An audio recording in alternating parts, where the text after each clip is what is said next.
राधे राधे दोस्तों, कानावासु चैनल में आप सभी लोग का स्वागत। दोस्तों, आज हम जानेंगे अपरा एकादशी की व्रत कथा।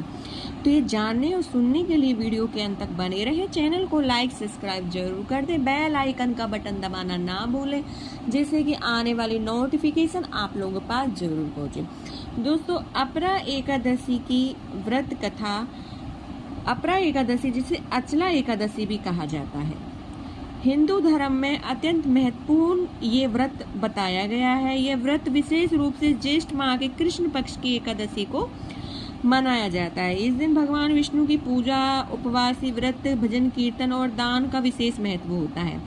पद्म पुराण के अनुसार इस व्रत से व्यक्ति के समस्त पाप नष्ट हो जाते हैं और मोक्ष की प्राप्ति होती है। यह व्रत न केवल जीवित व्यक्तियों के लिए बल्कि प्रेत आत्माओं के लिए भी मुक्ति का कारण बनता है। दोस्तों, एकादशी व्रत कथा का पाठ अत्यंत ही फलदायी होता है। कथा को हमेशा पूरा सुनना चाहिए। बोलिए भगवान विष्णु की जय। युधिष्ठिर ने पूछा, जनार्दन, ज्येष्ठ के कृष्ण पक्ष में किस नाम की एकादशी होती है? मैं उसका महात्म्य सुनना चाहता हूँ, उसे बताने की कृपा कीजिए। भगवान श्री कृष्ण बोले, राजन, तुमने संपूर्ण लोगों के हित के लिए बहुत उत्तम बात पूछी है। राजेंद्र, इस एकादशी का नाम अपरा है। यह बहुत पुण्य प्रदान करने वाली है और बड़े बड़े पातकों का नाश करने वाली है।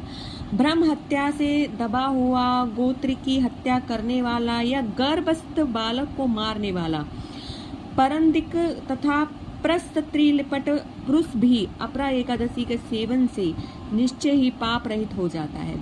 जो झूठी गवाही देता है, पाप तोल में धोखा देता है, बिना जाने ही नक्षत्रों की गणना करता है, कूटनीति से आयुर्वेद का ज्ञाता बनकर वेद का काम करता है, ये सब नरक में निवास करने वाले प्राणी, परंतु अपरा एकादशी के सवने से ये भी पाप रहित हो जाते हैं।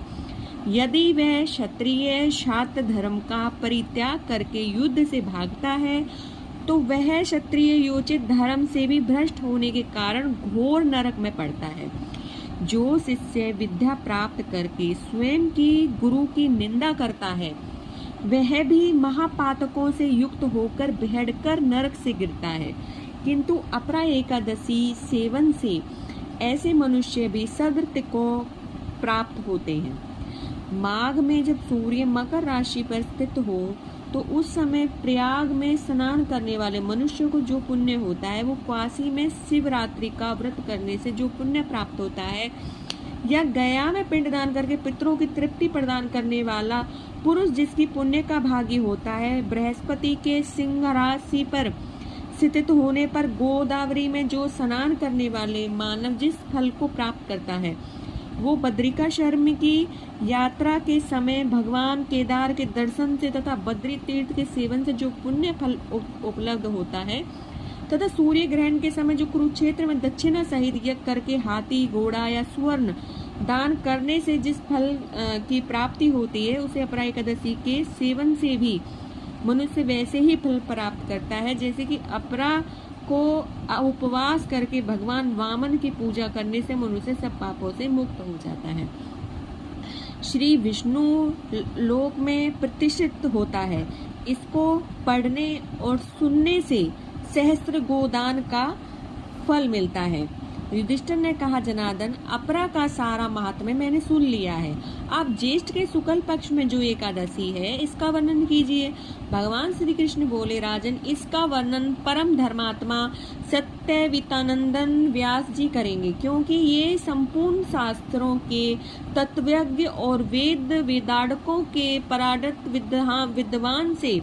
तब वेदव्यास जी ने कहने लगे, दोनों की पक्षों की एकादशियों को भोजन न करें, द्वादशी को स्नान आदि से पवित्र हो, फूलों से भगवान के शिव की पूजा करें और नित्य क्रम समाप्त होने के पश्चात पहले ब्राह्मणों को भोजन देकर अंत में स्वयं भोजन करें।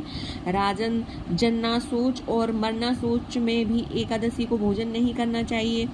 यह सुनकर भी भीमसेन बोले, परम बुद्धिमान पितामह, मेरी उत्तम बात सुनिए। राजा युधिष्ठिर, माता ने कुंती, द्रौपदी, अर्जुन, नकुल और सहदेव ये एकादशी को कभी भोजन नहीं करते तथा मुझसे भी ने हमेशा यही कहते हैं कि भीमसेन तुम भी कभी एकादशी को न खाया करो, किंतु मैं इन लोगों से यही कह दिया करता हूँ कि मुझे भूख नहीं सही जाएगी।